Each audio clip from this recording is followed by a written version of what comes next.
Il y a un constat, les produits coûtent cher, ils sont fabriqués avec des cahiers des charges de plus en plus exigeants qui leur permettent de durer longtemps et ils seront remisés très rapidement au placard. Notre enjeu, c'est de donner une deuxième vie, une troisième vie, une quatrième vie, une cinquième vie à ces produits, donc de favoriser la circularité des produits pour enfants entre les familles.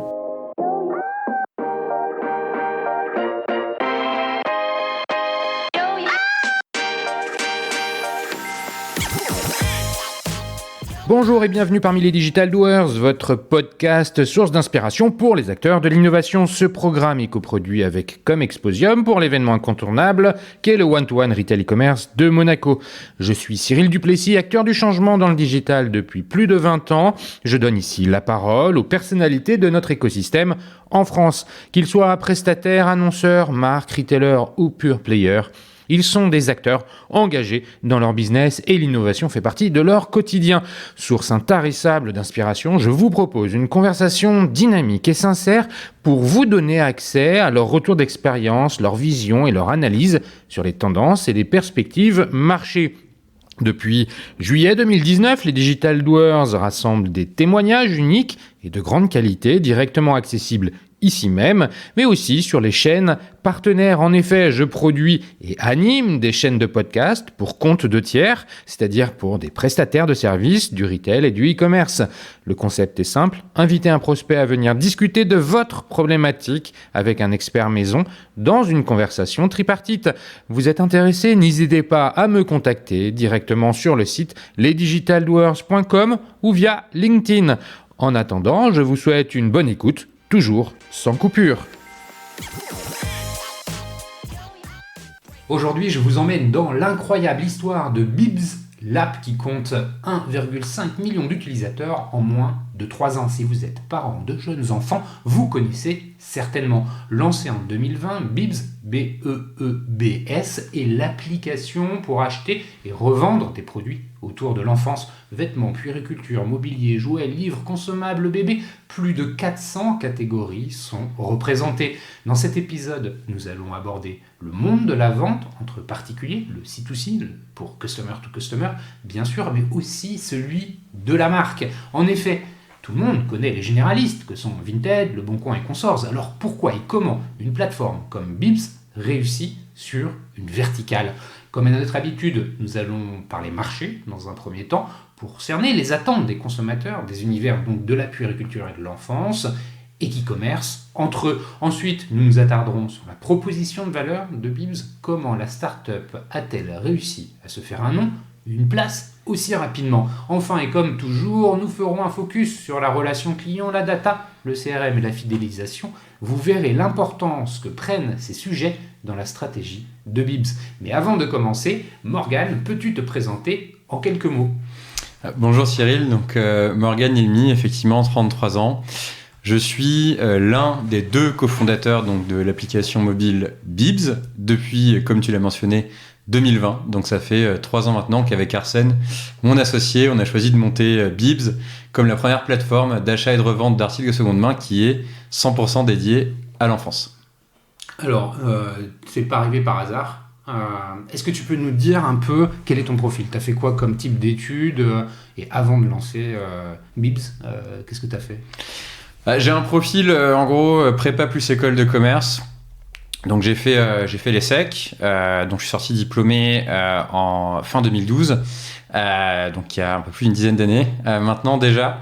Et j'ai démarré ma carrière donc à partir de 2013 en m'orientant vers des gros groupes du e-commerce ou de ce qu'on va appeler la consumer tech. J'avais un petit truc qui me démangeait quand j'ai commencé à travailler, qui était que je voulais travailler dans des environnements, des entreprises où je pouvais apprendre beaucoup de choses, puis faire plein de choses et apprendre très vite, constater très vite l'impact de ce que je faisais. Donc je me suis orienté vers Amazon, le leader mondial du e-commerce. J'y ai passé 4 ans. La promesse a été tenue. J'ai appris beaucoup de choses. T'as fait quoi là-bas? C'était quoi ta mission? Parce qu'il y a beaucoup de métiers. Alors c'était quoi? Catégorie manager? C'était quoi? Écoute, avec du recul, ça me fait sourire parce que donc, j'étais en charge de toute la partie online marketing pour les catégories des produits de consommation courante non alimentaires. Dedans, il y avait les couches, par exemple. Les fameux abonnements voilà. de couches auxquels j'ai souscrit fut un temps. Exactement, le programme économisé en vous abonnant sur les couches Pampers, c'était moi. D'accord.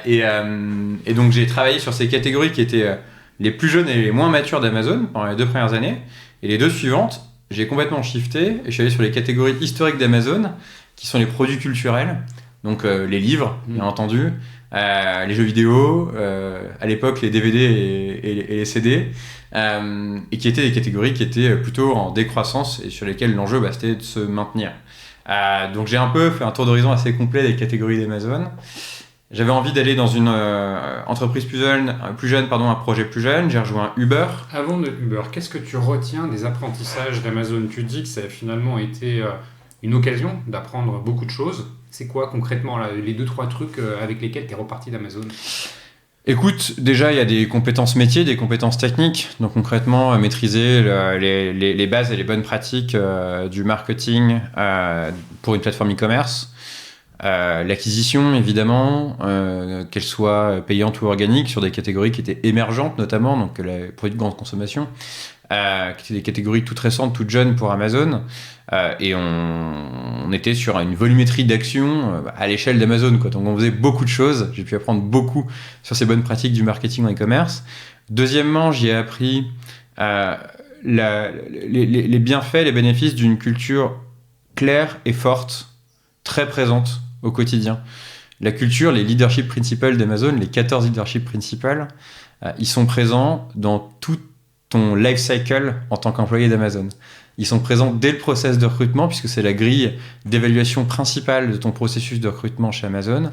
Ils sont présents pendant toute ta carrière chez Amazon, puisque c'est en fonction de ça que tu vas prendre des décisions, en fonction de ces principes de leadership. C'est en fonction de ces principes de leadership que tu vas être évalué, que tu vas pouvoir évoluer en interne. Et donc, effectivement, tout ça fait que tu as des interactions et des progressions qui sont grandement facilitées parce qu'en fait, les attentes sont très claires. Si effectivement tu prends tes décisions et tu as une conduite professionnelle qui est en adéquation avec ces principes de leadership, tu vas avoir un parcours qui va être très facilité, très accéléré et fluide chez Amazon. Et en plus de ça, ta contribution et ta performance en tant que collaborateur va aussi être grandement facilitée et tu vas gagner beaucoup de temps dans ta capacité à avancer. Ok, merci. Donc tu passes chez Uber, un autre américain. Ouais, je passe chez Uber, un autre américain. Pourquoi ? Parce que, en gros, après 4 ans d'Amazon, Amazon c'était déjà un très grand groupe en termes de taille quand je les ai rejoints en 2013. Et en 2017, en France, c'était encore plus grand, ça avait beaucoup grandi. Pouvait se créer ce qu'on peut qualifier, en tout cas c'était ma perception personnelle, c'est un avis subjectif, une forme d'inertie parfois dans certaines prises de décision, dans la capacité à avancer rapidement sur certains projets. Et j'avais toujours un petit peu cette bougeotte-là qui faisait que j'avais besoin, cette envie d'aller rapidement, d'itérer rapidement, de prendre des décisions rapidement. Et donc j'ai rejoint, on va dire, un projet naissant, émergent au sein d'Uber, qui était le lancement d'une plateforme de livraison de repas, Uber Eats, en France. Donc quand j'ai rejoint Uber, je fais partie de l'équipe qui était là au tout début effectivement du projet. Quand j'ai rejoint Uber, on était dans une seule ville chez Uber Eats, qui était Paris. On était les derniers arrivés sur le marché. Donc il y avait vraiment... tout le monde s'était lancé avant nous. T'avais Allo Resto, qui était l'historique, qui aujourd'hui s'appelle Just Eat, et qui était là depuis des années et des années. T'avais Deliveroo, t'avais Foodora, t'avais Take It Easy encore à l'époque, t'avais Frishti. Bref, il y avait du monde. Et donc l'ambition était très simple. On se lance en dernier, on veut être les premiers. Et pour y arriver, on va s'appuyer sur plusieurs choses. La qualité d'exécution d'Uber, les outils technologiques déjà existants dans le cadre de l'activité de VTC, la force de frappe d'Uber également et le fait qu'il y avait déjà une base d'utilisateurs extrêmement large grâce à l'activité de VTC. Et donc il y avait cet effectivement enjeu d'aller très vite développer le leader français de la livraison de repas. Ta mission, c'est quoi là-dedans, dans cette équipe ? Moi, je suis en charge de toute la partie, on va dire, non-brand du marketing, donc la partie non créative du marketing, donc vraiment l'acquisition, le CRM, en ligne avec ce que j'avais beaucoup appris à faire chez Amazon. J'étais là pour, quelque part, apporter mes compétences, les compétences que j'avais acquises pendant 4 ans chez Amazon. J'étais là pour les apporter à l'équipe en charge du lancement d'Uber Eats en France, et donc permettre d'aller rapidement et de gagner du temps en apportant cette expérience, cette expertise. Ok, tu restes combien de temps chez Uber ? Alors je suis resté 2 ans et en 2 ans il s'est passé énormément de choses. Parce que j'arrive, on est dans une ville, on est les derniers arrivés, on a une très belle équipe qui nous permet d'être assez confiants dans notre capacité entre guillemets rattraper notre retard et en même temps on sait qu'il y a du boulot. Et puis 2 ans plus tard, on est leader, on est dans plus d'une centaine de villes en France. Et effectivement, on est passé à des niveaux d'échelle où, globalement, quand je suis arrivé, on était, entre guillemets, en train de bricoler pour essayer de transformer les clients de Uber, l'activité de VTC, en clients d'Uber Eats. Et effectivement, être un petit peu malin dans l'utilisation de la ressource budgétaire, etc. Ce qui est plutôt sain au démarrage d'une nouvelle activité. Et puis quand je suis reparti, c'était les fameux moments où Uber était en train de se muer en cet acteur qui allait sponsoriser des clubs de foot, Uber Eats en l'occurrence, sponsoriser des clubs de foot, sponsoriser le championnat de France de football. Voilà, donc une échelle, une dimension un petit peu différente. Et tout ça s'est fait en 2 ans. Donc on a fait beaucoup de choses, on a beaucoup avancé et ça a été un rythme effectivement et une progression qui ont été très stimulants. T'as appris quoi là sur cette expérience-là ?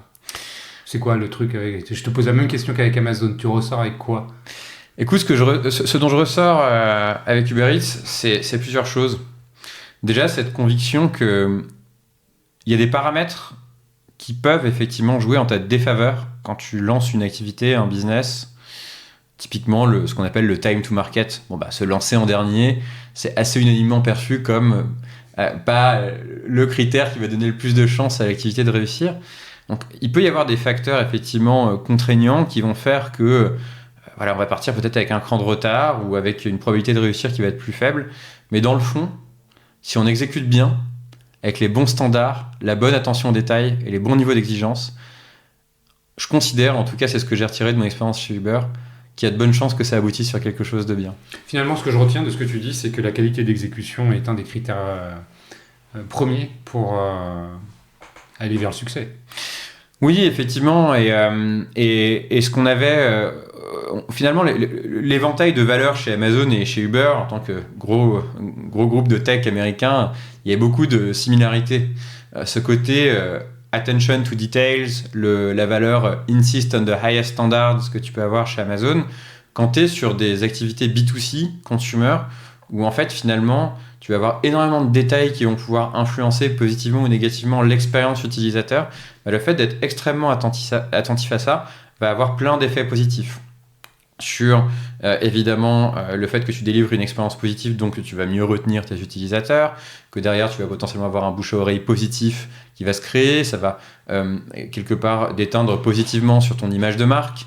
Donc cette attention aux détails, ça a été un principe assez fondateur, en tout cas que je retire des expériences que j'ai pu avoir chez Amazon et chez Uber.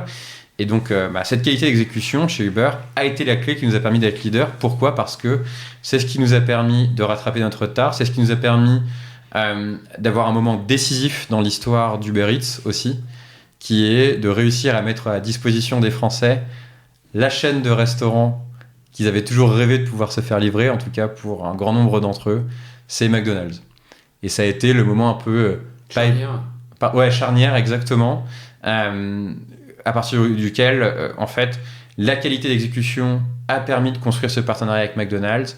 Ce partenariat avec McDonald's répondait à une demande qui était hyper répandue sur tout le territoire français.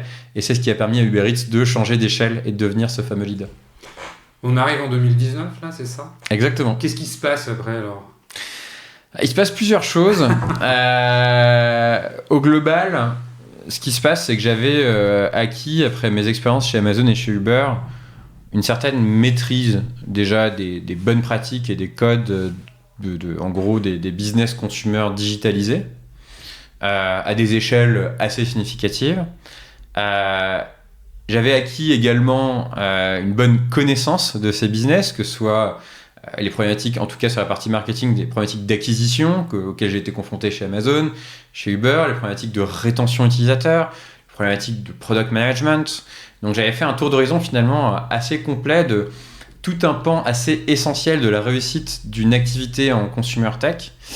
Et puis j'avais une réflexion tout à fait subjective qui était: est-ce que je pourrais mettre à profit ces compétences au service d'une activité qui non seulement opère à une échelle significative, donc est utile à beaucoup de gens, mais en plus de ça, a un impact social et ou environnemental qui est positif.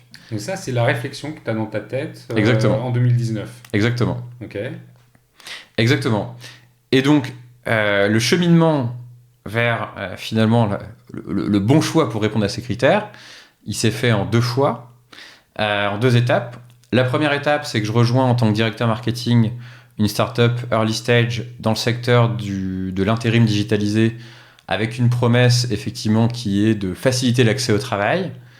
Donc je retrouve à la fois ma capacité à apporter mon expérience, mes connaissances sur finalement la progression à l'échelle d'une plateforme digitalisée B2C, et d'un autre côté, une mission qui me parle, qui est de faciliter l'accès au travail à des personnes qui ont besoin de travail.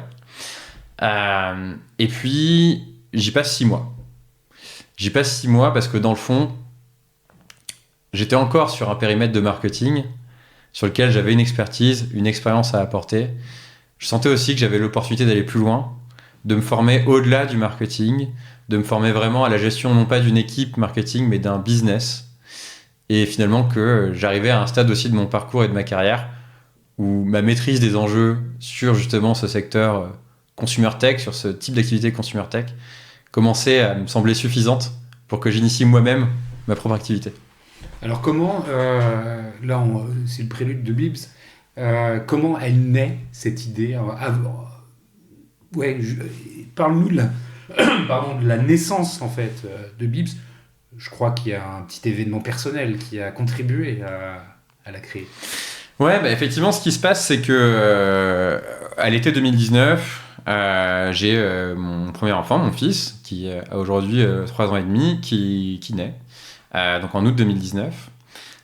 C'est exactement le moment où je commence à me dire que j'ai envie de créer mon entreprise, une entreprise B2C, donc qui s'adresse à un public plutôt comme toi et moi, et qui va être capable effectivement d'arriver, de se rendre utile à une échelle significative, donc de toucher beaucoup de monde. Et toujours avec ce critère également d'impact social et ou environnemental positif qui était devenu prépondérant pour moi. Et puis je deviens papa et je suis confronté moi-même à une problématique qui en est venue à tellement me démanger que finalement elle a convergé avec mes velléités entrepreneuriales. Donc mon fils naît, les quelques mois avant sa naissance, très classique, je commence à m'équiper, je découvre une flopée de catégories de produits que je connaissais pas et dont je crois avoir besoin, en tout cas c'est ce qu'on me dit, et je m'en laisse convaincre assez facilement parce que j'ai pas envie de faire de bêtises. Je me rends compte que ça me coûte de l'argent. Et après, là, concrètement, en fait, on parle d'acheter un lit pour le bébé, exactement. Une poussette, un siège auto, enfin un porte-bébé, voilà. Et donc effectivement toute la panoplie, la checklist en fait des équipements qu'il est communément admis que tu dois avoir en tout cas quand ton enfant naît. Donc c'est une découverte, je fais plein de recherches pour prendre les bonnes décisions d'achat, j'y passe du temps, je me rends compte que ça me coûte quand même pas mal d'argent, je le relativise évidemment parce que je me dis je suis tellement content, c'est un bel événement, j'en suis très heureux, j'ai hâte. Et puis après, une fois que mon fils est né, c'est pas fini. Je sais pas si je vais te rassurer, je crois que ce sera jamais tellement fini. Exactement, et ça, je commence à me rendre compte 3 ans et demi plus tard, c'est toujours pas fini. Et puis on commence à voir chez Bibs pas mal d'utilisateurs qui nous montrent que ça dure un petit moment. Ouais. Et donc, je commence à acheter avec ma compagne des couches, des vêtements, des jouets. Très fréquemment, et je me rends compte que d'une part ça continue à peser dans mon budget à une fréquence mensuelle, et deuxièmement en fait tout ce que j'achète globalement on l'utilise pas pendant super longtemps, voire parfois on l'utilise pas du tout, soit parce que ça convient pas, soit parce qu'on nous a offert un truc mieux, mais en tout cas il peut y avoir plein de raisons pour lesquelles parfois ça ne sert même pas du tout. Et donc je me rends compte qu'en fait il y a une vraie forme d'inefficience dans la façon dont je consomme pour mon fils, que globalement j'achète tout le temps, j'utilise pas tout.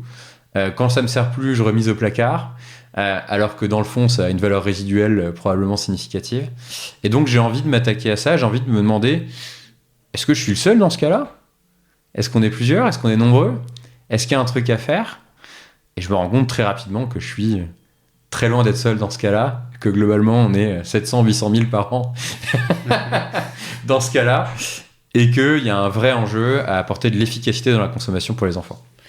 C'est là que naît donc ton idée, ou que tu commences à mettre un peu en forme l'idée de Bibs, donc cette plateforme, je le disais en introduction, qui reprend un fonctionnement qu'on peut retrouver par exemple sur Vinted, qui permet de mettre en relation un parent vendeur et un parent acheteur dans des catégories de produits que j'ai listées tout à l'heure.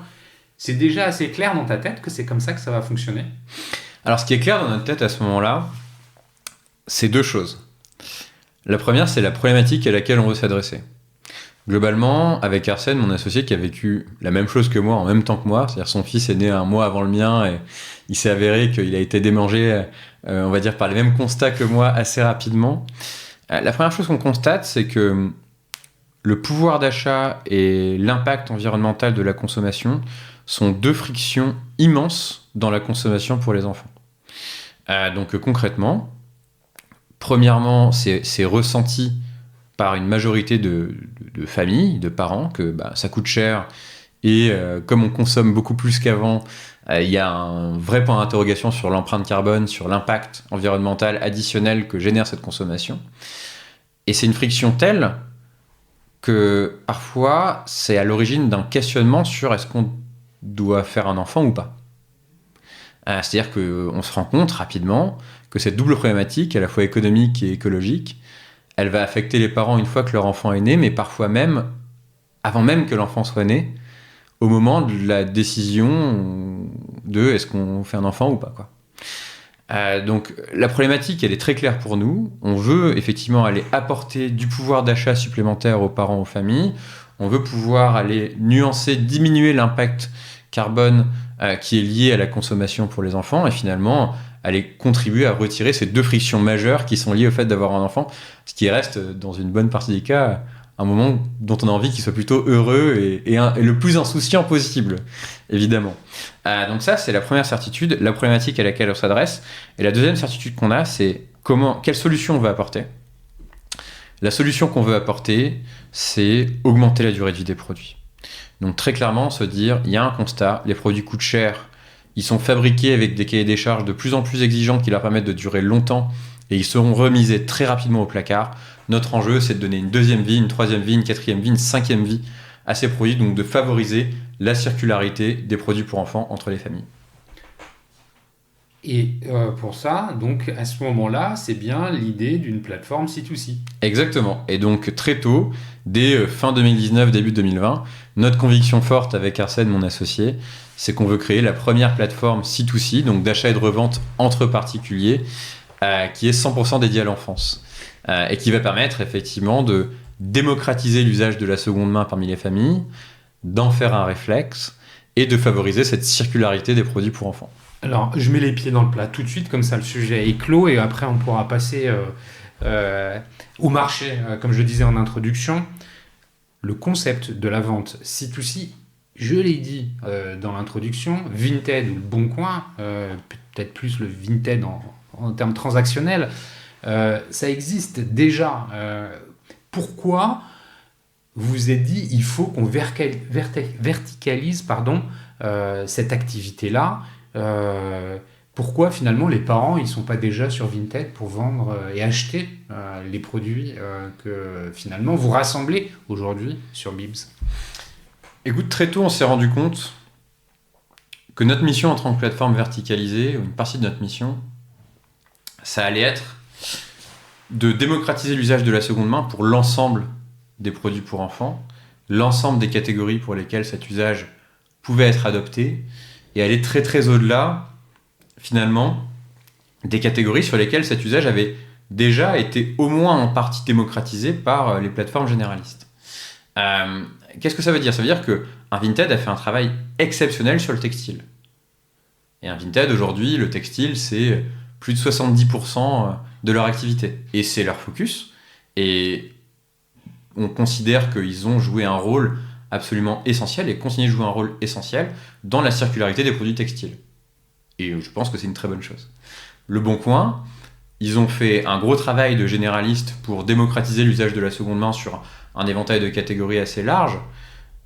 Mais finalement, quand on analyse leur activité, et ce qui aujourd'hui fait du Bon Coin une entreprise qui génère du chiffre d'affaires, et qui génère beaucoup de chiffre d'affaires, et qui a vraiment réussi à très clairement trouver sa place de référence sur la seconde main, c'est 3 verticales principalement, qui vont être l'immobilier, l'automobile et l'emploi. Donc finalement, quand on regarde cet environnement des produits pour enfants et qu'on va très au-delà du textile, quand on se pose la question de qui va travailler pour démocratiser l'usage de la seconde main pour les jouets, pour les poussettes et la puériculture, pour les livres pour enfants, pour les fournitures scolaires, pour les couches, il y a effectivement aujourd'hui un enjeu de prendre... Les couches, 2 secondes, on est d'accord, on parle pas de couches usagées, mais bien de paquets de couches en rab que tu peux revendre. Alors je te rassure, effectivement, on parle que de paquets de couches neufs, non entamés. Et en revanche, quelle surprise ça a été pour nous de constater à quel point il y a un réservoir dans les placards des familles de paquets de couches pas ouverts qui est juste inimaginable. Non. Inimaginable. Je suis très content pour toi que ça fonctionne. Merci pour ces éléments de réponse pour nous expliquer pourquoi la verticalisation. Et chers auditeurs, vous allez comprendre un peu plus tard dans notre conversation pourquoi on va parler de marque, parce que la constitution d'une marque autour de cette verticale est un élément probablement clé de la réussite de Bibs. Parlons un peu du marché. Comment on va le définir, ton marché ? Est-ce que c'est un peu singulier parce qu'on n'est pas dans la distribution de produits avec des marques et puis des canaux de distribution et des consommateurs qui viennent retirer des produits neufs. Non, on est dans quelque chose qui est horizontal, c'est-à-dire des ventes entre particuliers dans un domaine qui est assez large. Ça part du monde du bébé jusqu'à l'enfant, on parle des jouets, on parle des vêtements, tu l'as dit, des couches, 400 catégories, ça doit être quand même assez large. Globalement, sans parler de Bibs, c'est quoi ce marché ? Comment on le définit ? Il est protéiforme, comment tu l'inscris ? C'est dans quoi ? Alors, nous, on considère que le périmètre sur lequel on opère et sur lequel on a effectivement cet enjeu de démocratiser l'usage de la seconde main le plus largement possible, c'est le marché des produits pour enfants. Bon, une fois qu'on a dit ça, on n'a pas dit grand-chose. C'est un marché qui est très large et qui est finalement très fragmenté pour une raison simple. C'est que les besoins d'un enfant à 3 mois, à 3 ans ou à 10 ans, c'est pas du tout les mêmes. Et en plus de ça, en cours de chemin, au-delà du besoin, il y a une autre motivation d'achat qui émerge, c'est l'envie. Donc effectivement, à partir de quelques années, au-delà d'avoir besoin de certains produits, de consommer certains produits pour ton enfant va commencer à te dire qu'il aimerait beaucoup avoir une petite peluche pas de patrouille. Donc effectivement, on est sur un marché qui est fragmenté, qui va couvrir à la fois des produits textiles, du jeu et jouets, des produits de consommation courante, de la puériculture, et ça se reflète, cette fragmentation finalement, elle se reflète beaucoup, nous, dans la façon dont notre activité est répartie. C'est-à-dire que quand tu regardes en fait les commandes qui sont passées sur Bibs, aujourd'hui, tu vois, on a quasiment 100 000 produits qui sont vendus chaque mois. Et en fait, c'est super équilibré. C'est super équilibré. On a à peu près 20-25% de notre activité qui est du textile. On va avoir 20-25% qui va être du jouet. On va avoir 20% qui va être du consommable. Et en fait, c'est hyper équilibré. Pourquoi ? Parce que finalement, on couvre toute la durée de l'enfance, de la naissance jusqu'à l'adolescence, et que les besoins et les envies des enfants sont super évolutifs. Et donc finalement, les catégories auxquelles nos utilisateurs vont recourir vont beaucoup évoluer au fur et à mesure que leurs enfants grandissent. Ce sont les besoins. Je voudrais revenir sur justement les consommateurs. Bon, les consommateurs, ce sont les parents. Les enfants peuvent devenir prescripteurs à un moment de la vie. Tu l'as bien mentionné avec Pas de patrouille. Petit clin d'œil pour mon neveu. Et les consommateurs aujourd'hui, dans quelle mesure leurs attentes et leurs besoins de consommation changent ? Comment vous le mesurez ? Oui, on parle de la seconde main. Oui, tu as bien décrit le problème que vous voulez résoudre. Mais de façon plus globale, dans ce monde-là, dans le monde du neuf et de la seconde main, sur les sujets des objets pour enfants, c'est quoi le terme que tu as utilisé ? Le marché des produits pour enfants. Du marché des produits pour enfants. comment il se structure? Est-ce qu'il est en croissance? Est-ce qu'il est en décroissance? On peut se dire que la natalité vient jouer un rôle aussi là-dedans. Comment les marques évoluent? Est-ce que les marques s'intéressent aussi à la seconde main? J'ai des petits éléments de réponse là-dessus. Donc comment ça se structure globalement? Parce que là, tu as un focus très C2C sur cette plateforme, mais elle s'intègre dans un marché qui est plus global. Bien sûr. Alors déjà, tu l'as mentionné, et je pense que c'est le point de départ. En France, on a une natalité qui est relativement aux autres pays européens et plutôt dans le haut du panier en termes de dynamisme. Néanmoins, on a une tendance qui est à la baisse. C'est-à-dire que effectivement, le taux de natalité en France est en baisse depuis plusieurs années. Le nombre de naissances annuelles est en baisse depuis plusieurs années. Environ 800 000, 750 000. Ouais, on est à 750 000 aujourd'hui, là où il y a 4-5 ans, on était plutôt autour de 800 000. Il y a des baisses qui peuvent sembler même rapides, puisque en un an, on a pris moins 10% sur la natalité. Je crois que c'est un chiffre qui a été mesuré fin 2022. Fin 2022, par rapport à fin 2021, les naissances, c'est moins 10% en France. Donc c'est significatif. Ouais, bien sûr. Donc il y a un dynamisme de la natalité qui est plutôt en ralentissement. Néanmoins, il y a toujours beaucoup d'enfants qui naissent en France. On reste un pays qui fait, comme je disais, beaucoup d'enfants par rapport à d'autres pays européens. Et donc, effectivement, il y a un besoin de consommation pour les enfants qui est toujours présent.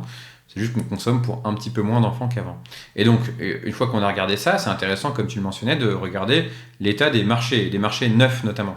Quand tu regardes les marchés des consommables, qui est un bon, finalement, on va dire, proxy de l'évolution de la natalité. Consommable en dehors des couches, c'est quoi? C'est le lait en poudre? Le lait, par exemple. Voilà. Mais quand tu regardes aussi la puériculture, petite et grande puériculture, donc grande puériculture, ça va être les poussettes, par exemple, petite puériculture, ça va être les biberons, etc. En gros, tu as un phénomène commun à tous ces marchés, qui est que en volume, ça baisse depuis plusieurs années, et en valeur, ça augmente tous les ans légèrement. Donc, ce qui se passe globalement, c'est qu'on a des marchés... On devient de plus en plus premium. Exactement. Il y a une premiumisation, il y a effectivement un vrai volontarisme des marques d'innover et de valoriser. Ce qu'on comprend aussi, il y a un précaré à défendre, des positions de marché à défendre, et puis l'innovation peut être au service des consommateurs. Néanmoins, ça ne peut pas durer pendant effectivement des décennies comme ça. À force d'avoir des volumes qui baissent et des price points entre guillemets qui vont augmenter, un pricing qui va augmenter, et effectivement une tendance à la premiumisation, on va augmenter la tension sur le pouvoir d'achat des familles. Et donc ce qui se crée mécaniquement, c'est que quand on n'est plus forcément soit en mesure financièrement de se payer les dernières versions des produits, ou juste qu'on n'a pas envie, parce que c'est trop cher ou que ça ne correspond pas à son mode de consommation, tu vas évidemment, au fur et à mesure que cette tendance se confirme, avoir des motivations supplémentaires qui vont émerger chez de plus en plus de familles pour se tourner vers un mode de consommation alternatif. Est-ce que je ne peux pas trouver un produit équivalent, peut-être un peu moins state of the art, mais aussi un petit peu moins cher?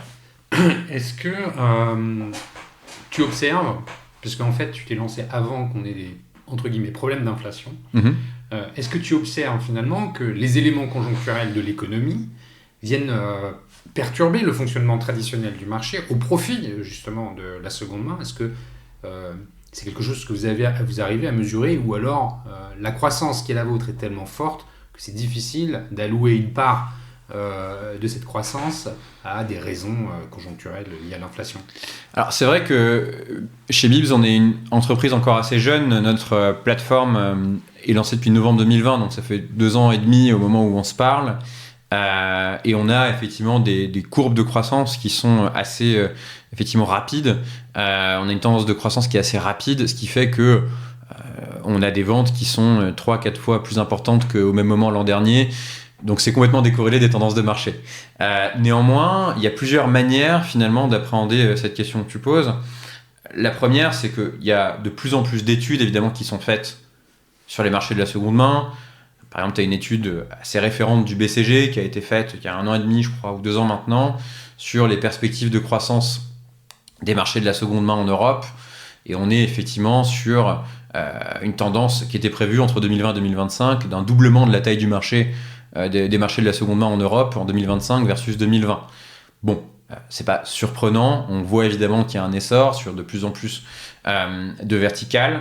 On sait aussi qu'il y a une pénétration de l'achat et ou de la vente de seconde main qui est très très forte accélération chez les Européens, que globalement il y a 80% d'Européens qui ont acheté au moins une fois de seconde main l'année dernière. Et donc effectivement, on est sur des niveaux de pénétration qui se rapprochent très progressivement des 100% et avec une tendance à l'accélération dans la fréquence d'achat. Donc il y a, on va dire, un contexte macro qui est évidemment très favorable. Et puis en parallèle, ce qui est intéressant de regarder aussi, c'est comment est-ce que les marques de l'enfance réagissent finalement. Puisque, on le mentionnait plus tôt, on a une tendance à la baisse en volume, à une légère appréciation en valeur. A priori, il y a quand même des chances que ça ne puisse pas durer comme ça éternellement. Donc, est-ce qu'il y a un enjeu à réagir ? Ce qu'on constate, et on le voit d'un très bon œil, c'est qu'il y a de plus en plus de marques de l'enfance aujourd'hui qui se demandent comment elles peuvent contribuer à cette tendance favorable à l'usage de la seconde main sur leur catégorie de produits. Alors, il y a différentes manières d'incarner, de matérialiser cette volonté de contribuer. Il y a des marques qui aujourd'hui lancent leur propre plateforme monomarque d'achat et de revente d'articles de seconde main. Il y a des marques comme Jacadi, comme Cyrillus qui l'ont fait par exemple. Petit bateau aussi, je crois. Petit bateau, tout à fait, pour encourager leur base de clients à revendre leurs articles quand ils n'en ont plus besoin et pouvoir les revendre à d'autres clients de la marque. Effectivement, c'est une typologie d'effort qu'on constate. Il y a des marques qui mettent aujourd'hui à disposition des corners d'articles de seconde main dans leur boutique. Donc c'est le cas d'un Petit Bateau également, c'est le cas d'un Kiabi par exemple, qui accélère beaucoup dans la mise en place de corners de vêtements, notamment pour enfants, au sein de ces magasins. C'est une manière aussi effectivement d'aller encourager leur clientèle à remettre en circulation les articles qui leur servent plus. On constate néanmoins aujourd'hui que les efforts des marques sont très orientés sur le textile. C'est beaucoup les marques textiles qui tirent ces efforts.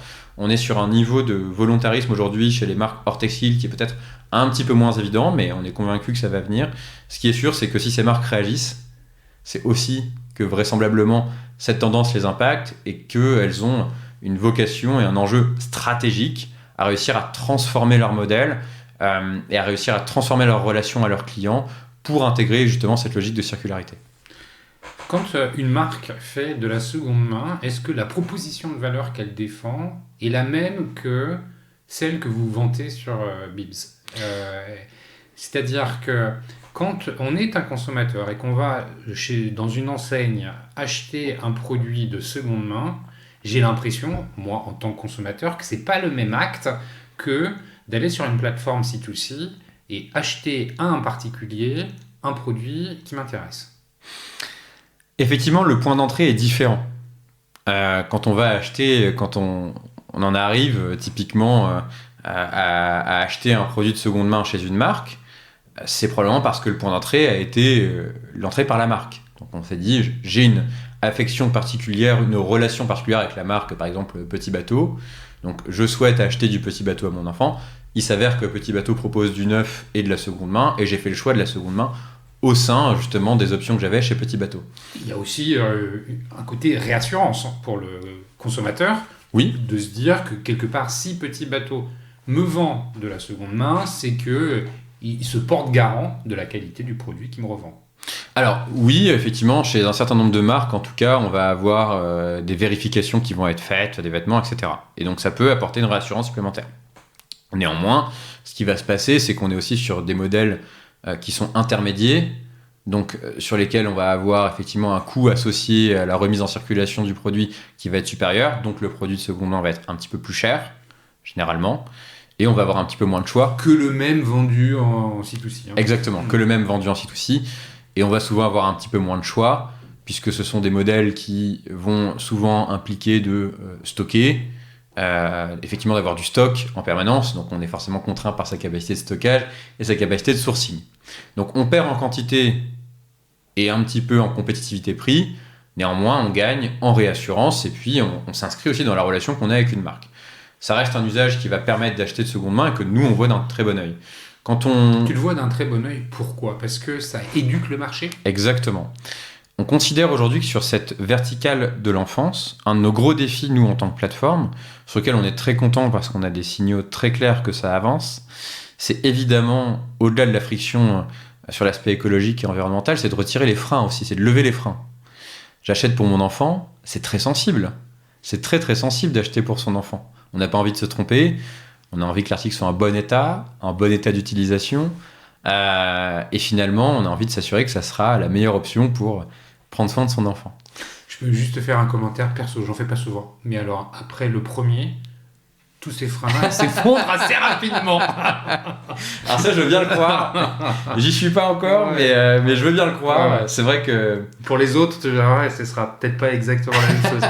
Je ferme la parenthèse. Effectivement, on relativise peut-être un petit peu plus une fois qu'on se rend compte qu'avec le premier, on s'en est bien sorti et que malgré peut-être quelques erreurs qu'on a pu commettre, puisqu'on en fait tous, tout s'est bien passé.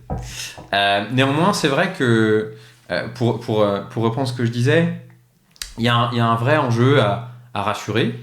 Tu l'as mentionné tout à l'heure. Donc se tourner vers une marque, ça peut rassurer, et donc ça va attirer des typologies d'utilisateurs qui ont peut-être besoin de davantage de réassurance et qui sont prêts à payer plus cher ou avoir moins de choix en échange d'un niveau maximal de réassurance.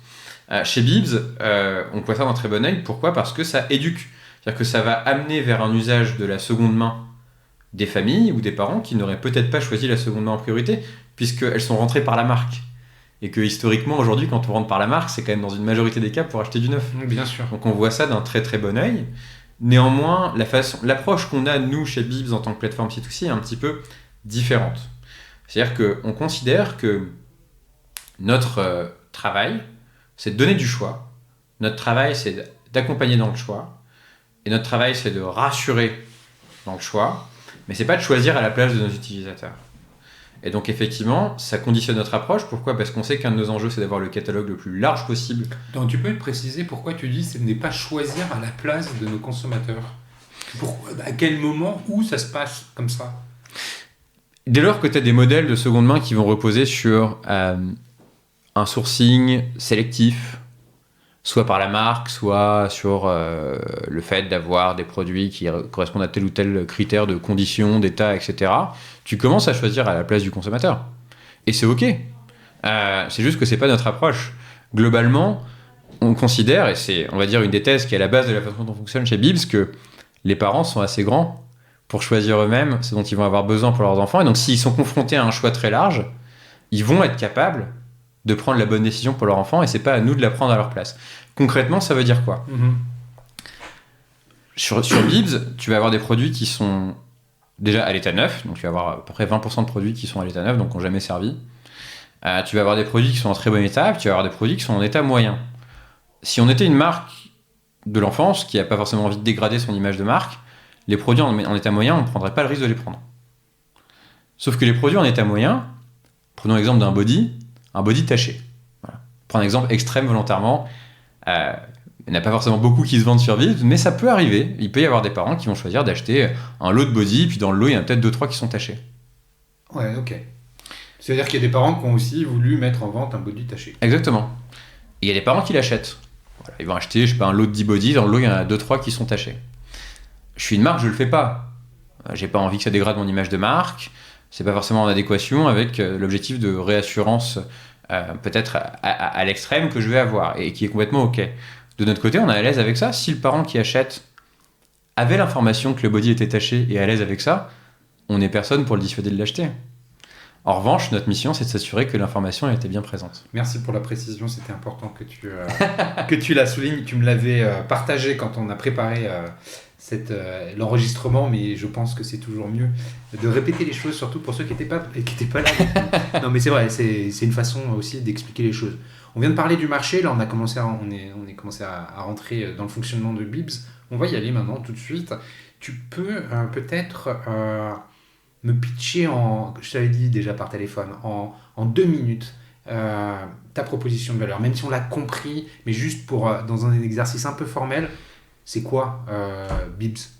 Bah écoute, avec grand plaisir. Donc Bibs, c'est une application mobile qui a été lancée fin 2020 et qui permet aux familles, aux parents de s'acheter et se revendre des articles de seconde main pour enfants. On est une plateforme 100% dédiée à l'enfance, une plateforme C2C 100% dédiée à l'enfance. On couvre un périmètre donc de l'enfance qui va de la naissance jusqu'à l'adolescence sur une grande variété de catégories de produits. Le textile, qui est la catégorie la plus évidente, on en a parlé, également les jouets, les produits de consommation courante comme les couches, la puériculture, donc poussettes, porte-bébé par exemple, les fournitures scolaires, les livres, les jeux vidéo, etc. L'application mobile aujourd'hui a rassemblé déjà plus d'1,5 million d'utilisateurs depuis son lancement il y a 2 ans et demi. On donne accès à un catalogue de plus de 2 millions d'articles de seconde main pour enfants. Et à jour, l'info sur LinkedIn, je crois que c'est écrit 1 million. Ça grandit trop vite. Ça grandit trop vite. Et on est aujourd'hui une entreprise d'une quarantaine de personnes qui est basée à Paris. 100% de nos équipes sont basées avec nous, y compris nos équipes de service client qui sont en interne, et c'est un point important. On va y revenir. D'ailleurs, je te remercie de me recevoir dans les bureaux de Bibs. Avec grand plaisir. Je confirme que c'est très sympa. Il y a des jouets partout. On est nos premiers clients, acheteurs et vendeurs. C'est assez drôle. La salle de réunion dans laquelle on se trouve, il y a au sol le tapis de petites voitures qu'on avait dans notre enfance. Voilà. C'était pour le petit clin d'œil. Bibs, donc il y a plein de questions qui me viennent quand on en parle. Pour lancer une plateforme comme celle-là, c'est un peu l'œuf et la poule. C'est-à-dire, il faut avoir un assortiment, il faut avoir des vendeurs, pour avoir des acheteurs. Comment tu fais en fait pour les réunir ces deux populations qui peuvent être les mêmes, à un moment un acheteur, à un autre moment être vendeur? Comment on fait pour le recrutement? C'est clé, en dehors de la techno, mais je pense que la techno... c'est une barrière à l'entrée, la techno? Alors, effectivement, avant d'en venir au modèle d'acquisition, qui sur du C2C, où tu vas avoir beaucoup d'acheteurs, beaucoup de vendeurs, sont un enjeu, la techno, c'est intéressant que tu poses cette question parce que, en fait, quand on se figure le go-to-market d'une marketplace, une place de marché, on se figure que, à l'orée de la décennie 2020, au moment où on se lance, le challenge technique est modéré. Et il s'avère que sur le C2C, c'est pas du tout le cas. Et quand tu prends un pas de recul et que tu te demandes aujourd'hui combien il y a de plateformes C2C en France qui te permettent, depuis une application mobile, d'acheter et de revendre de façon fluide entre particuliers, il n'y en a pas tant que ça. Pourquoi ? Parce qu'on est sur un éventail fonctionnel, une infrastructure, des schémas et des workflows de paiement, de livraison, etc., qui sont très spécifiques à cette logique entre particuliers, ce qui fait que tu ne peux pas t'appuyer forcément sur les plateformes self-service qu'on connaît tous, un Shopify ou autres, qui ne sont pas construits pour, ou en tout cas, si tu le fais au début, au bout d'un moment, tu vas devoir te retourner et tout construire toi-même parce que ça t'empêchera de continuer à développer ta plateforme. Ça, on l'a compris vite. Et donc très vite, on a fait un choix qui, pour le coup, a été assez décisif dans notre capacité à avancer rapidement. C'était de tout construire nous-mêmes. Et donc effectivement, on a construit toute notre infrastructure nous-mêmes, toute la technologie qu'il y a derrière Bibs, le moteur finalement sous le capot nous-mêmes, à l'exception de 2 briques sur lesquelles on se fait accompagner par des gens qui travaillent sur ces sujets depuis maintenant des années. Le paiement, avec qui on travaille avec une plateforme de paiement évidemment spécialiste et agréée, qui s'appelle MangoPay, et le transport, sur lequel on travaille avec 3 sociétés qui sont aujourd'hui assez connues dans l'environnement du C2C, qui sont Mondial Relais, Chronopost et Relais Colis. Tout le reste, c'est nous qui l'avons construit. Alors, comment on le construit ? Parce que bon, effectivement, le paiement et la logistique, il n'est pas question d'obtenir un agrément bancaire pour devenir banque. C'est un peu de travail. Voilà, c'est un peu de travail. Il est plus légitime, performant, utile, intéressant d'utiliser des prestataires dont c'est le métier. Comment on fait pour construire une plateforme ? Parce que tu n'es pas un informaticien, on l'a bien compris. Et ton associé l'est-il ? Oui, mon associé Arsène, lui, est donc ingénieur de formation et développeur depuis le début de sa carrière, donc depuis plus d'une dizaine d'années maintenant. Il a toujours été, alors il a d'abord été spécialisé sur les applications mobiles. Il a très tôt pris le train en marche de cet environnement en plein boom quand il a commencé à bosser en 2011-2012, des applications mobiles sur lesquelles il y avait peu de développeurs et beaucoup d'opportunités. Donc il a eu le nez creux, évidemment, de spécialiser là-dedans très tôt. Et puis au gré de ses expériences dans différentes entreprises tech et e-commerce, il a commencé également à faire grandir son champ de compétences sur des problématiques de développement back-end, sur de l'UX/UI, ce qui lui a permis finalement, au moment où on a commencé à travailler sur Bibs ensemble, d'avoir une compréhension extrêmement transversale des enjeux techniques du développement d'une plateforme comme Bibs. Et donc du coup, ça lui a permis de faire des choix qui ont été des choix qui, avec du recul, ont été les bons. Nos premiers recrutements ont été 2 développeurs supplémentaires sur la partie back-end, donc le développement de l'infrastructure du moteur qui vient finalement faire tourner la plateforme Bibs. Et donc dès début octobre 2020, on a 2 développeurs spécialistes du back-end, du développement d'infrastructure, qui nous rejoignent et qui nous permettent de poser les premières briques de tout le moteur qui fait tourner Bibs aujourd'hui. Combien de temps vous avez passé à développer ce moteur ?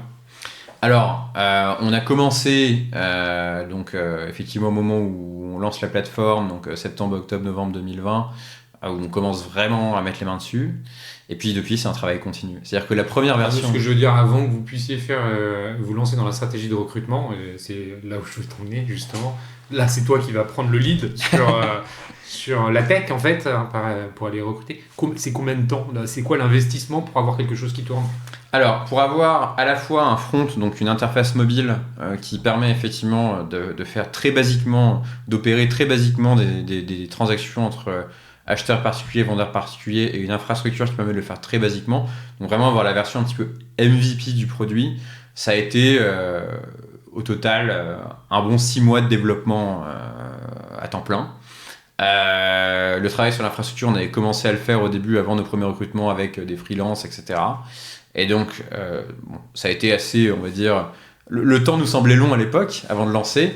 Néanmoins, c'était nécessaire. Et encore, quand la première version de l'application sort en novembre 2020, il y a énormément de fonctionnalités qui sont considérées comme des standards, ou en tout cas qui sont valorisées par les utilisateurs d'autres plateformes C2C et qu'on n'avait pas.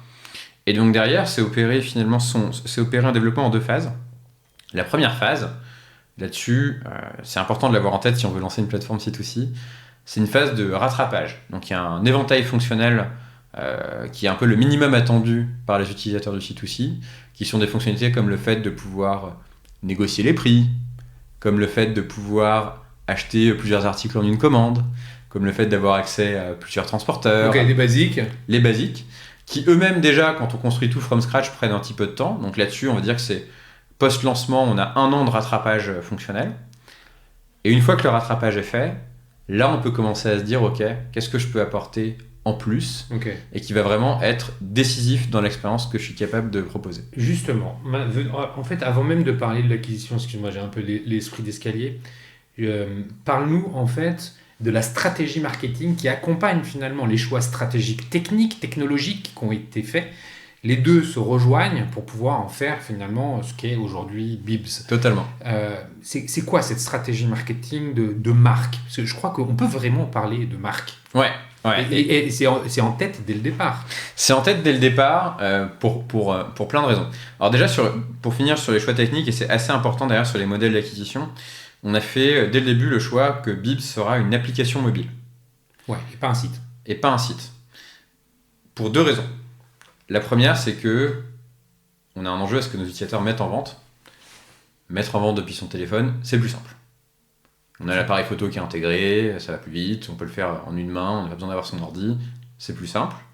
Et deuxièmement, ça permet de créer un réflexe, puisqu'on a su très tôt qu'on voulait être dans la construction d'une relation sur le long terme avec nos utilisateurs, nos clients, qui ont des enfants qui mettent plusieurs années à grandir, qui ont des besoins fréquents, et donc qu'on aurait un enjeu à créer ce réflexe, à créer cette relation long terme qui passe beaucoup plus facilement, et ça c'est l'expérience qui nous l'avait notamment appris, par une application mobile que par un site web. Voilà. Donc le choix a été très clair dès le début. Et ensuite, pourquoi c'est important ? Puisqu'on a su que finalement en faisant ce choix de l'application mobile, il y avait cette dimension de créer du lien, créer une relation, créer de l'affect, qui était super important pour nous. C'est-à-dire qu'on ne voulait pas avoir une relation uniquement transactionnelle avec nos utilisateurs. On voulait finalement créer du ressenti, de l'émotion. Quand ils utilisent Bibs, on parle de produits pour enfants. Ça évoque plein de choses. Et donc effectivement, on avait envie que ça ressorte aussi un petit peu partout, sur la plateforme, dans la façon dont on s'exprime, dans les visuels qu'on utilise, sur tous les moments où on prend la parole, etc. Et donc un choix qu'on a fait, qu'on peut qualifier de relativement rapide, ça a été de structurer le marketing chez Bibs en 2 pôles, et donc en 2 enjeux stratégiques aussi importants l'un que l'autre. Ce qu'on va appeler dans le jargon startup le pôle growth. Donc comment on fait pour acquérir des utilisateurs, donc générer des installations de l'application, faire en sorte que les utilisateurs derrière aient envie de vendre ou d'acheter, puis qu'ils le fassent le plus de fois possible sur leur durée d'utilisation de l'application. Et donc derrière, aller mettre en place, je crois qu'on en parlera un petit peu plus tard, mais des leviers CRM par exemple, et tous les leviers de rétention qui sont hyper importants pour nous dans la création d'une relation. Donc c'est le premier pôle, l'enjeu stratégique de vraiment aller avoir des investissements marketing qui sont guidés par un impératif de performance et d'efficacité. Et deuxièmement, le pôle brand, donc le pôle en charge de la marque et de la communication. Et là, le rôle de ce pôle brand, c'est ok, comment on crée une relation, comment on génère du ressenti, comment on crée de l'affect entre nos utilisateurs et nous, comment on arrive à se parler, comment on arrive à rendre cette relation chaleureuse, comment on arrive à la rendre connivente. Qu'est-ce qu'on fait en fait? Qu'est-ce qu'on raconte? Et donc on crée ces deux pôles très tôt. Pourquoi c'est important dès le départ pour vous de porter ce travail de marque? En fait, on voulait premièrement déjà que ce que fait Bibs soit très clair. Voilà. On considère que si on travaille la marque et si on travaille le discours et les éléments de langage, évidemment, tout l'univers graphique, ça clarifie ce que fait Bibs. Donc ça rend très clair qu'on est une plateforme C2C de seconde main dédiée à l'enfance. Bon, c'est important parce que en fait, cette clarté, derrière, ça joue le rôle vraiment de fluidifiant, de catalyseur dans la performance de tes campagnes d'acquisition. Si tu vois une créa sur Facebook où globalement la proposition de valeur est très claire, limpide et straight to the point, et que tu la comprends vite, ce dont on s'est très vite rendu compte, c'est que globalement, tes campagnes aussi, elles performent mieux parce que les utilisateurs... C'est un investissement. Exactement. Concrètement, la marque, comment elle vit? C'est au travers de quoi? Évidemment, on va penser au logo, le nom, d'ailleurs tu vas nous en dire deux mots, le look and feel de l'app, c'est aussi du contenu éditorial. C'est comment on crée tout ça, concrètement là? Alors, ce qu'on a toujours considéré, c'est que l'ambition qu'on avait pour la marque, c'est qu'elle se voit partout, de l'infiniment grand, entre guillemets, à l'infiniment petit. Et qu'elle transparaisse dans l'intégralité des prises de parole, des points de contact qu'on peut avoir avec Bibs. Pourquoi c'est important? Toujours dans cette logique de clarté, il y a la clarté sur ce qu'on est, ce qu'on fait, notre proposition de valeur, et puis la clarté sur ce à quoi, en tant qu'utilisateur, vous pouvez vous attendre dans votre relation avec la plateforme. Et donc, effectivement, ce travail, il est sur l'application, sur le site, dans les créas qu'on utilise dans nos campagnes d'acquisition, dans tous les mails qu'on envoie, sur nos comptes de réseaux sociaux, dans les réponses que notre service client apporte à nos utilisateurs, dans nos conditions générales d'utilisation, où si typiquement tu vas visiter notre page de CGU, tu vas te rendre compte que c'est pas forcément une page de CGU très classique. D'une part, on utilise de l'humour, on traduit les textes très compliqués que personne ne comprend, et on écrit nos CGU en écriture inclusive parce qu'en fait on se rend compte que personne ne le fait, et chez Bibs on n'a aucune raison de les mettre au masculin alors que 95% de nos utilisateurs sont des utilisatrices. Ça veut dire que quand tu dis tout ça, il y a un énorme travail qui a été fait sur ce qu'on appelle la plateforme de marque. Exactement. Et la ligne édito. Exactement. Et en fait ce travail, de façon on va dire assez atypique, on fait le choix de l'entamer dès fin 2021, donc un an après le lancement de la plateforme, où globalement on avait la certitude dès le départ que le fait de faire de la marque un axe vraiment stratégique de développement de l'entreprise, c'était important pour nous. On recrute une personne qui s'appelle Boris Forconi, qui est responsable de la marque chez nous aujourd'hui et qui avait dirigé pendant plus de 10 ans une agence en charge du branding de plein de startups qui ont fait un peu l'histoire dans les années 2010. Donc Captain Train, Chauffeur Privé, Drivey, voilà, des startups consumer qui ont réussi à trouver leur public. Et donc, il avait cette expérience de la construction d'une plateforme de marque. Il avait beaucoup d'affection pour la mission que Bibs s'est fixée. Et donc, il y avait cette envie commune de travailler ensemble à la construction et à la déclinaison, et finalement pour amener à la vie cette plateforme de marque de Bibs.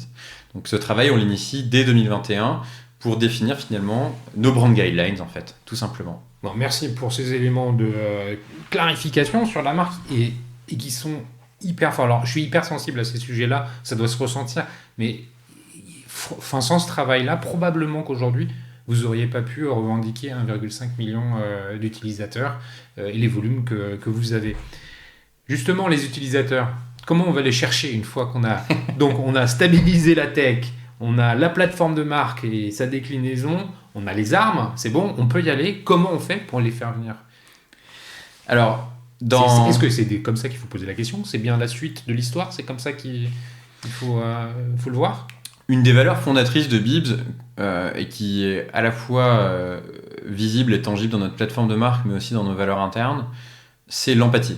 on a une valeur interne qui s'appelle « Merci pour votre retour » et qui concrètement nous encourage, nous incite à valoriser effectivement toutes les interactions qu'on a avec nos utilisateurs, à les comprendre, à être à l'écoute et puis à prendre ça en compte pour toujours faire mieux et s'attacher à faire mieux. Et donc en fait, notre premier levier d'acquisition, c'est finalement la qualité de l'expérience utilisateur qu'on délivre. Pourquoi je te dis ça ? Parce que depuis le début de Bibs, donc tu vois, les premiers mois, on fait peut-être quelques milliers de téléchargements de l'application par mois. Aujourd'hui, donc le mois dernier, on en a fait 150 000. Et ce qui n'a pas changé, c'est la part d'installations qui sont organiques, donc pour lesquelles on n'a pas payé. On a toujours été entre 50 et 60%. Ce qui est énorme. Ce qui est effectivement significatif, mais on est surtout très content que ça se soit maintenu. Puisque le piège, effectivement, c'est au fur et à mesure qu'on commence à investir un petit peu plus en marketing, en fait, que la part du payant devienne prépondérante et que la part de l'organique, effectivement, diminue. Et nous, elle a toujours été très stable.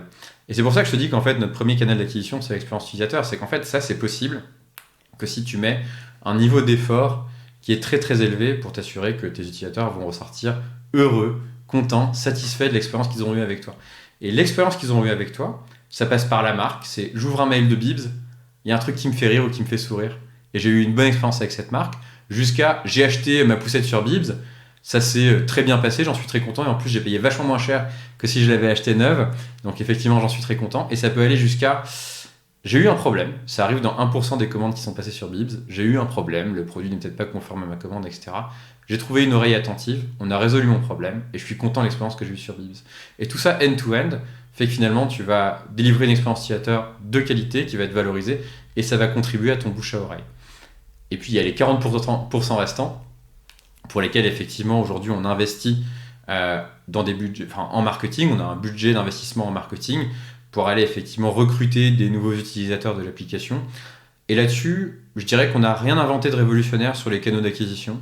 Aujourd'hui, on est très présent sur des canaux digitaux comme Facebook, comme Google par exemple. On est également présent sur des canaux comme TikTok, comme Snap. On a une fonctionnalité parrainage qui représente aussi une part significative de ces téléchargements qu'on considère comme payants, puisque aujourd'hui tu peux parrainer un ami pour qu'il ait 5 € de réduction sur Bibs sur sa première commande. Et là-dessus, ce qui a fait la différence, c'est pas forcément le choix des canaux. Ce qui fait la différence, c'est qu'aujourd'hui, on a des niveaux finalement, on a des coûts d'acquisition en fait, des coûts par installation d'app et des coûts d'acquisition client qui sont les plus bas qu'on ait jamais eu depuis le lancement de Bibs. C'est le travail sur la marque, évidemment, premièrement. Donc le fait de trouver les angles qui vont clarifier la proposition de valeur, qui vont faire réagir, qui vont faire sourire, qui vont très tôt créer du lien auquel nos utilisatrices et utilisateurs vont pouvoir s'identifier. Donc il y a le travail sur la marque et puis évidemment il y a un travail d'optimisation technique continue qui est assuré en l'occurrence par notre équipe Growth qui est en fait c'est des canaux sur lesquels les leviers d'optimisation sont pléthoriques et au fur et à mesure du travail qu'on a fait et on arrive à optimiser, à identifier des campagnes, des ciblages qui fonctionnent un petit peu mieux et qui font qu'aujourd'hui on a des niveaux d'efficacité qui sont effectivement les meilleurs qu'on ait eu à date. Justement, au niveau de l'efficacité, on va en venir sur la relation avec les clients, la partie pour qui termine un peu notre conversation. Le service client, on l'a en filigrane un peu évoqué tout au long de notre conversation. C'est important, c'est très important. Tu as dit justement, vous avez internalisé ça. Je te lance le sujet un peu sur cette relation client, en quoi elle est singulière, comment le CRM joue un rôle dedans, comment la data est utilisée.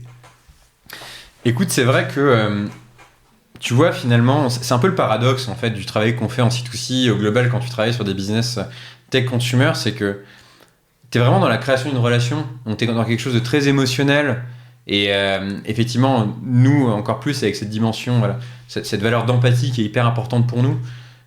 Tu vas vraiment vouloir créer du lien avec tes utilisateurs et finalement que tout le monde prenne du plaisir à ce que ces achats, ces ventes se passent. Et puis d'un autre côté, en fait, si tu veux le faire à des échelles qui te permettent effectivement de satisfaire un grand nombre d'utilisateurs, avoir une approche data-driven, c'est pas une option quoi. C'est pas une option et donc ce que ça veut dire, c'est qu'il faut effectivement analyser ce qui se passe, il faut effectivement automatiser quand ça a du sens, typiquement les communications en CRM, les envois d'emails, etc., pour te tenir au courant de ce qui se passe pour ta commande, d'où elle en est, etc., etc. Il faut avoir un service client qui va répondre rapidement. Donc, encore une fois, c'est également un enjeu de performance et un enjeu data-driven. C'est que quand tu contactes un service client, le ressenti est quand même très différent si on te répond en moins d'une heure versus si on te répond dans 4 jours. Et encore mieux si on te répond pas du tout. Alors là, ça va pas du tout. Mais en tout cas... Comment tu fais? Attends, sur le service client, objectivement, il est ouvert aux heures de bureau. Comment vous faites? C'est pas simple. Le sujet, je le connais un petit peu. C'est pas simple. C'est pas simple. L'approche qu'on a eue sur le service client, la première chose déjà, et ça peut paraître être un petit peu du bon sens, la première décision qu'on a prise, c'est de le prioriser en fait. C'est-à-dire que globalement, je te parlais tout à l'heure des tout premiers recrutements qui ont eu lieu chez Bibs. Il y a Loïc et Achille, donc, qui sont nos 2 premiers développeurs donc back-end qui nous rejoignent début octobre. Et puis début octobre, il y a une autre personne qui nous rejoint. C'est Sophie, notre responsable du service client. Donc en fait, nos premiers recrutements, c'était tech et service client. Ça reflète un petit peu les priorités qu'on avait à l'époque. Pourquoi ? Parce qu'on savait dès le départ qu'on voulait définir des nouveaux standards en C2C sur le service client, en termes de réactivité, en termes de capacité à aider, et finalement rapprocher l'expérience du service client C2C de l'expérience que tu pourrais avoir sur des plateformes de e-commerce classiques, matures, comme Amazon par exemple, dont ça a souvent été une des forces. Donc comment on fait ? On fait 2 choses. La première, c'est qu'on apporte, on a un peu cette approche qui peut le plus, peut le moins, on apporte beaucoup d'informations, on met à disposition énormément d'informations qui peuvent très facilement répondre à tes questions. Donc la FAQ de Bibs, c'est des centaines et des centaines d'articles de FAQ qui sont accessibles en un clic sur l'application, sur le site, et qui répondent à toutes les questions que nos clients peuvent nous remonter. Ça fait gagner du temps à tout le monde, et ça apporte de la clarté et de la réassurance très rapidement. Et puis parfois, ça suffit pas. Et donc dans ces cas-là, il faut que les gens puissent nous contacter. Donc on facilite la capacité à nous contacter depuis l'application, à différents endroits de l'application, et on a une promesse qui est effectivement qu'on répond en moyenne en moins d'une heure, ce qui est le cas sur les heures de bureau, hein. Donc du lundi au vendredi sur les heures de bureau, et également le samedi et le dimanche. Donc 7 jours sur 7, sur les heures de bureau, on répond en moyenne en moins d'une heure. Comment on y arrive ? Puisqu'aujourd'hui, on a plus de 3000 demandes d'utilisateurs par semaine. Comment on y arrive ?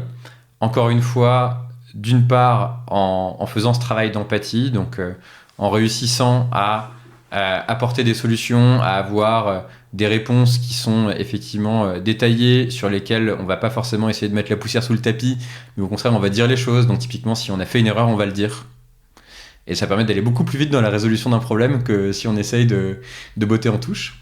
Et puis, d'autre part, c'est à travers du process. Donc globalement, c'est avoir les bons outils, avoir effectivement des équipes qui sont bien formées et qui nous permettent aujourd'hui d'avoir des volumétries effectivement de demandes d'utilisateurs qui sont conséquentes, mais une promesse de répondre rapidement et tous les jours qui est toujours maintenue.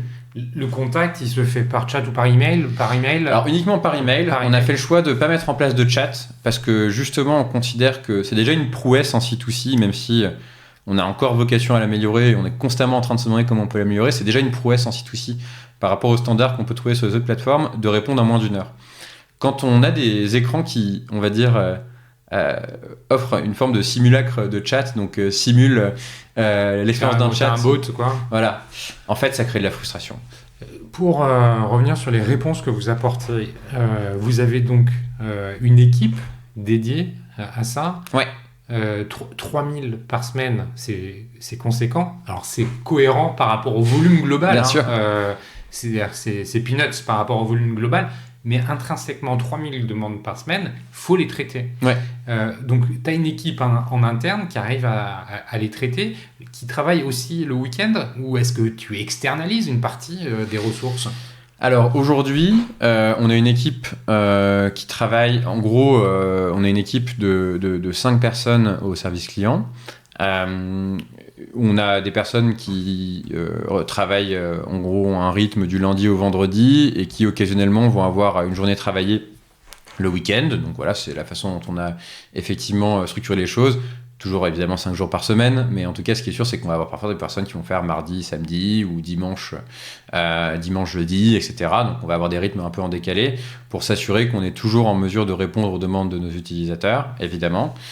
On sait qu'il y a des jours où les volumétries sont plus importantes que d'autres, donc ça nous permet aussi de planifier les emplois du temps en fonction. On le fait très en amont pour s'assurer que ça fonctionne avec l'emploi du temps de chacun et qu'il n'y a pas de surprise, que chacun peut anticiper son emploi du temps et donner son avis sur son emploi du temps également si besoin. Et donc, on s'est tout simplement organisé pour réussir à couvrir les 7 jours de la semaine avec l'équipe qu'on a en place. Et effectivement, avec suffisamment d'anticipation pour qu'il y ait de surprise effectivement pour personne, ni au sein des équipes, ni pour nos utilisateurs, si un jour personne ne leur répond, ce qui est évidemment quelque chose qu'on veut absolument éviter. Et puis il peut arriver parfois qu'on ait des fortes périodes de pic. Et dans ces cas-là, il y a quelques personnes qui travaillent avec nous en freelance occasionnellement, qui sont également basées en France, qui sont des personnes avec qui on a une relation maintenant depuis très long terme, depuis 1 an et demi, 2 ans, et qui nous donnent effectivement des coups de main extrêmement précieux quand parfois on a beaucoup de commandes d'un coup, ou des périodes effectivement très, très dynamiques, quoi, où finalement on va avoir plus de demandes que d'habitude. Bon, merci pour ces éclaircissements. Pour revenir sur la data, je t'ai un peu coupé dans ton élan sur la data. Tu dis Bibs est une entreprise data-driven. Mm-hmm. Concrètement, comment vous utilisez ces données? Quelle application concrète vous avez de ces données-là? Alors, déjà, on regarde les chiffres en fait, qui sont relatifs à l'utilisation de l'application ou du site ou de la plateforme ou autre, de façon agrégée pour essayer de comprendre les grandes tendances. Tu vois, globalement, est-ce que quand on sort une nouvelle fonctionnalité, elle est utilisée ou pas?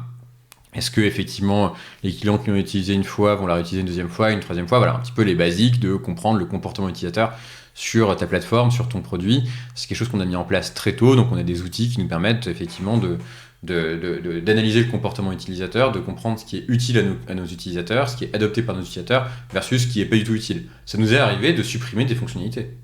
Et je pense même que c'est très sain, parce qu'on a un peu cette logique de less is more.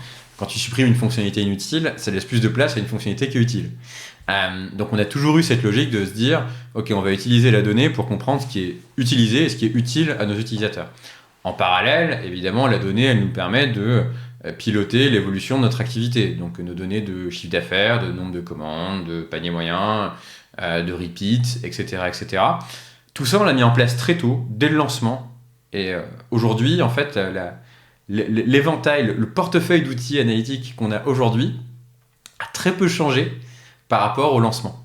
Parce que très tôt, on s'est un petit peu suroutillé pour être sûr qu'on allait bien comprendre ce qui se passe et être capable de prendre les bonnes décisions pour nos utilisateurs. Aujourd'hui, on n'est pas suroutillé. À l'époque, on aurait pu nous dire déjà commencez par lancer votre activité, commencez par avoir des utilisateurs et puis après, vous pourrez prendre des outils. Donc très tôt, en fait, on a cherché à devenir très mature sur les outils. C'est vrai sur la data. C'est vrai aussi, tu parlais de CRM, où très tôt, on a mis en place des communications CRM qui visaient à apporter un maximum de transparence proactive sur ce qui se passe sur la plateforme. Le colis a été expédié, il faut que vous le sachiez immédiatement. Vous avez reçu un nouvel achat et il faut que vous le sachiez immédiatement. Et c'est des dizaines et des dizaines et des dizaines de parcours CRM utilisateurs qui ont été développés très très tôt pour s'assurer qu'à aucun moment on allait laisser de zone d'ombre et qu'on allait apporter suffisamment d'informations, de réassurance, de transparence à nos utilisateurs. Et c'est pareil, on s'est un petit peu suroutillé au début pour avoir des outils qui sont performants. Et aujourd'hui, les outils CRM qu'on utilise sont les mêmes qu'au lancement il y a 2 ans et demi. Ce qui a permis en fait de développer l'aspect scalable de l'entreprise. D'ailleurs, vous avez levé de l'argent, je crois, 6 millions, hein, c'est ça? Alors effectivement, notre dernière levée de fonds en date donc d'octobre 2022, c'était une levée de fonds de 6 millions d'euros. Bon.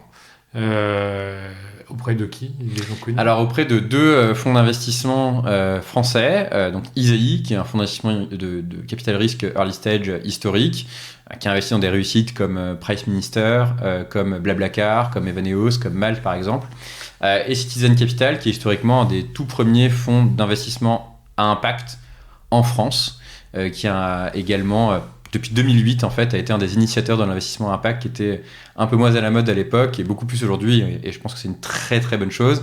Et effectivement un 3e investisseur qui est le groupe Mercari, qui est justement un des leaders du C2C dans 2 pays, 2 marchés assez costauds dans lesquels ils sont présents, qui sont le Japon, où ils sont leaders de très très loin, et les États-Unis, où ils sont une des principales plateformes C2C. C'est un groupe qui existe depuis 10 ans et qui a beaucoup d'expérience et d'expertise à nous apporter sur le C2C. Et justement, ça me permet de te poser la dernière question. C'est quoi les projets de développement de Bibs? Est-ce que c'est l'acquisition de parts de marché? Je ne sais pas si c'est le bon mot, enfin du moins d'asseoir sa présence sur le marché national, domestique. Est-ce qu'il y a aussi des velléités internationales? C'est quoi la suite de l'histoire? Alors, la suite de l'histoire, on va dire que il y en a deux. La première, comme je le disais un petit peu au début de la discussion, nous, on s'attaque à une double problématique qui est économique et écologique. Donc, comment on fait finalement pour retirer de la friction sur le plan économique et sur le plan de l'impact environnemental aux familles qui consomment pour leurs enfants. Là-dessus, on a encore beaucoup de travail pour le faire encore mieux. Ce que ça veut dire, c'est que sur le plan économique, il y a un vrai enjeu quand on est effectivement en train d'opérer sur plus de 400 catégories de produits. Il y a un vrai enjeu à permettre à tout le monde d'identifier le prix juste. Finalement, quand on est vendeur, c'est pas super facile de savoir à quel prix on va vendre. Et en fonction de la typologie de produit, la décote par rapport au neuf, elle peut être plus ou moins importante. Ça peut aller de 20% à 80%. Donc on a un vrai enjeu à apporter effectivement de l'aide, du conseil, de la recommandation, de la transparence sur les bons niveaux de prix, ce qui va effectivement bénéficier à nos acheteurs également. Pareil sur l'impact environnemental. Il y a quelques mois maintenant, on a été la première plateforme à mettre à disposition l'impact carbone d'un achat sur Bibs par rapport au même achat neuf. Et pour aller un petit peu plus rapidement dans l'apport de cette information, on a commencé par la catégorie vêtements. Donc aujourd'hui, si tu vas sur Bibs, sur l'application, sur chaque page produit, sur chaque annonce d'un vêtement à vendre, tu verras quel est l'impact carbone rattaché à l'achat de ce produit sur Bibs versus si tu l'achetais neuf. Et le spoiler d'ailleurs, c'est que c'est pas zéro sur Bibs. C'est 90% inférieur au neuf en moyenne, mais c'est pas zéro. Et c'est important de l'avoir en tête, la seconde main, c'est pas neutre en carbone. Mais ça, on a encore un énorme travail pour apporter le même niveau de transparence sur toutes les autres catégories de produits qui font Bibs. Donc on a un gros travail pour aller encore plus loin dans notre capacité à délivrer notre promesse. Et puis en parallèle, effectivement, tu as mis le doigt dessus. Aujourd'hui, l'enjeu de la consommation pour les enfants, c'est une réalité en France. Ces problématiques économiques et écologiques, elles sont vraies en France, mais elles sont vraies dans de nombreux pays. Et donc on a évidemment un enjeu à aller servir des familles au-delà de notre pays d'origine qui est la France. On vient effectivement depuis quelques mois de se rendre disponible en Belgique, et puis évidemment, dans toute l'Europe de l'Ouest, on a une problématique, un enjeu dans les peut-être 18-24 mois qui vont venir, effectivement, à participer à la démocratisation de l'usage de la seconde main pour les enfants. Bon, écoute, Morgane, merci mille fois merci à toi. Pour la qualité de cet échange. J'ai appris énormément de choses. Et, merci beaucoup. J'adore la façon avec laquelle finalement vous pilotez votre projet pour en faire bientôt une scale-up, on va dire. On va passer de start-up à scale-up avant de parler de licorne. Merci à Comexposium et au One-to-One Retail e-commerce de Monaco pour le support apporté à cet épisode. Merci à vous tous, chers auditeurs, pour votre fidélité et les messages que vous envoyez. Si on veut te joindre, Morgane, c'est LinkedIn le meilleur moyen? Le meilleur moyen, effectivement, c'est sur LinkedIn. Je regarde mes messages très régulièrement et donc évidemment, je serai ravi de répondre. C'est d'ailleurs comme ça qu'on a été qu'on s'est Tout à connecté. Donc ça marche. Et écoute, merci à toi, Morgane. Merci beaucoup, Cyril. À bientôt et à la prochaine.